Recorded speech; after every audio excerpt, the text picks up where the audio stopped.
Hi, I'm Kirsten McLaughlin, Public Affairs Manager for Cox Communications, and this is Community Connection. Today we have Gina Carbajal from Special Olympics. Welcome, Gina. Thank you, Kirsten, for having us today. Thanks for being here. Let's start by giving our viewers an overview of Special Olympics here in Santa Barbara. Well, Special Olympics was started, a lot of folks quite don't know this, but it was started by Eunice Kennedy Shriver back in the 60s. And she started the Special Olympics program as a first backyard event because her sister, Rosemary, had an intellectual disability. And that backyard event turned into 1968 as the first Special Olympics in Chicago, and now today it's a worldwide program with over 177 countries, and our Special Olympics is actually held, here in Southern California. We oversee the whole Southern California region, and Santa Barbara is just one of those regions. So tell us a little bit about the various programs that you offer to athletes. Well, our programs are, we do have year-round sports where we offer 11 different types of sports. We have a fall and a spring season, and our athletes participate in anything from basketball, soccer, bocce, swimming, track and field, just a variety of sports throughout the year. And tell us a little bit about Project Unify. Oh, yeah. So we just started our Project Unify just about a little over a year ago. We reached out to Santa Barbara High School, and our Project Unify is a program that integrates students with intellectual disabilities within the high schools with their peers that don't have intellectual disabilities.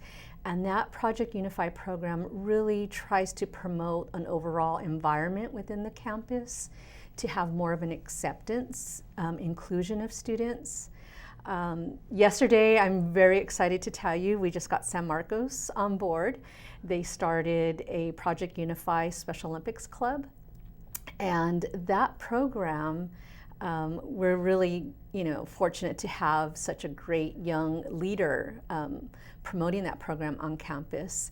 That program will actually be able to, again, bridge that gap at the high school.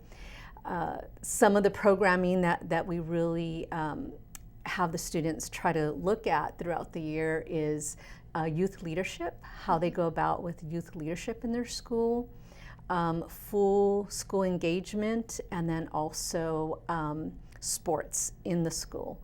And that youth, the whole school engagement, what we try to do is get different types of awareness out on campus, like we do an R-word campaign. So yesterday we were planning already what our year was going to look like, and one of our first events is going to be that the students will participate is our polar plunge that takes place in every February. Oh, fantastic. Tell us a little bit about the Polar Plunge. So the Polar Plunge is a really great event. You don't have to get dressed up unless you want to. If you want to come in a costume, that's great. The Polar Plunge is really a way of individuals putting out more of an awareness of Special Olympics and students with intellectual disabilities. It is a day where we actually have gotten our firefighters involved. They actually cook up a pancake breakfast, full-on breakfast. Mm-hmm. Plungers sign up.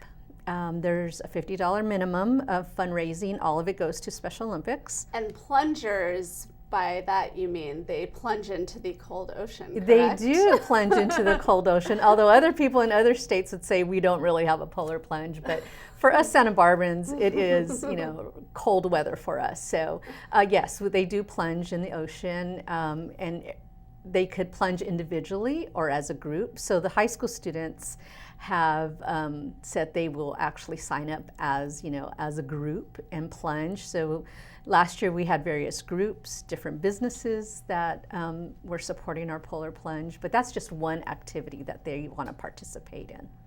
Right. So going back to Project Unify, because we're very proud as Cox to be a part of that this past year. I'm sure you have some great stories and anecdotes about the results of this great program. Are there any you can share with our visitors today? Oh, yeah. So last year, a little over a year ago, we started our collaboration with Santa Barbara High.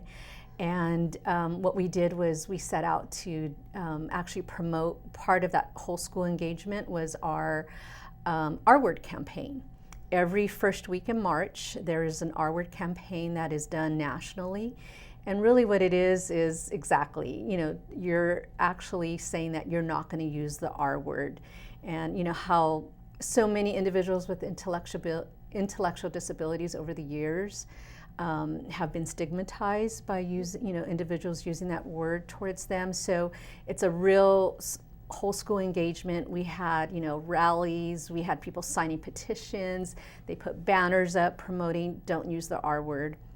It's something that so many youth use without maybe even realizing what what they're saying and the impact that it has. So that was one activity that we did last year, and we're really going to promote it this year. We've gotten the YMCA involved and the 2 high schools in regards to promoting our R-Word campaign and getting schools involved. That's great. So as we wrap up in our final moment here, anything you can share with the community on how folks can get more involved in Special Olympics?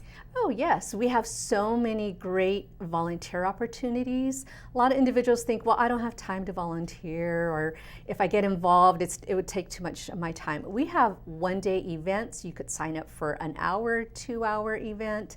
So many individuals, when they do volunteer, actually realize, this is something that they really like. But they could go to our website or, look for us on Facebook. We're Special Olympics Santa Barbara. So follow us on Facebook. Sounds great. Well, thank you so much for being here today, Gina. Well, thank you for having us. And thank you. Until next time, this is Community Connection.